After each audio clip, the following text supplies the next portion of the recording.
আসসালামু আলাইকুম, আমি বাইজিদ আপনাদেরকে এই ভিডিওতে দেখাবো ডাবল ভিলুকআপ নিয়ে কিভাবে কাজ করতে হয়।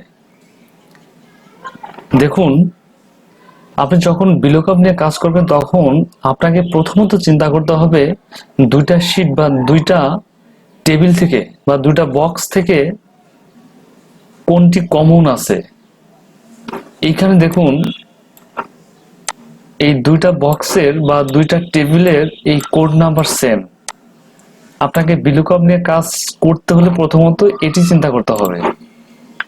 দেখুন, আইটেম নাম্বার এইখানে যখন আমি লিখব 5 তখন নেম চলে আসে টিভি, আবার যখন লিখব 7 তখন চলে আসবে মোবাইল এমআই, অর্থাৎ এই নেমগুলো চলে আসে। আপনি এইখানে লিখবেন আইটেম নোম, বাট চলে আসবে আইটেম নেম।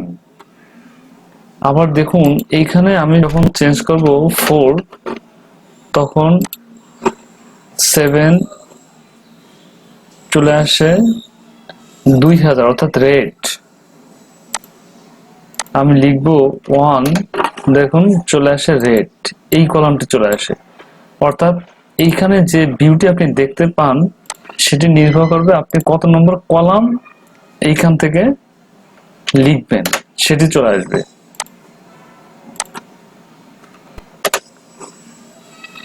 তো এই জিনিসগুলো আপনি কিভাবে করবেন, এটি সাধারণত ডাবল ভিলুকআপের মাধ্যমে করা হয়। এটি আমি আপনাদেরকে ক্লিয়ার করব। দেখুন, সমান সমান ভিলুকআপ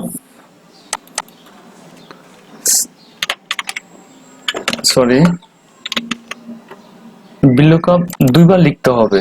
লেখার পরে এই সেলটা আপনাকে সিলেক্ট করতে হবে। এভাবে যদি সিলেক্ট করা না যায় তাহলে আপনি লিখে দিন এটি B3 কমা, আপনাকে এই বক্সের প্রথমত এভাবে সিলেক্ট করতে হবে, করে লিখতে হবে আমি এই কোড নাম্বারটি নিব, এই জন্য লিখবো 3 কমা 0 ব্র্যাকেট ক্লোজ কমা। প্রথম ভিলুকআপ শেষ। এখন সেকেন্ড ভিলুকআপের জন্য এই বক্সটি এভাবে সিলেক্ট করতে হবে, কমা, আপনি কি দেখতে চান এখান থেকে যখন আপনি লিখবেন 2 তখন আসবে এটি, যখন 3 লিখবেন তখন আসবে এটি, 4 5 কমা 0 ব্র্যাকেট ক্লোজ এন্টার। এইখানে দেখুন আমি লিখব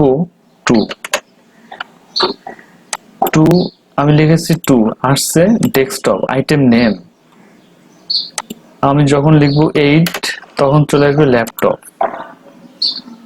এখন আপনার মনে হতে পারে আমি দেখব রেড, তাহলে আপনাকে দিতে হবে 4, অর্থাৎ 1 2 3 4। দেখুন পার ল্যাপটপের রেট 8000। এটি মূলত ডাবল ভিলুকআপ। আপনি আরো ক্লিয়ার হওয়ার জন্য একবার অথবা দুইবার দেখে দেখে প্র্যাকটিস করুন, তাহলে ক্লিয়ার হয়ে যাবে। এরপর আপনাদের মনে কোনো কোয়ারি বা প্রশ্ন থেকে থাকে তাহলে আমাকে কমেন্টস করুন। সবাই ভালো থাকবেন, সুস্থ থাকবেন। Thank you.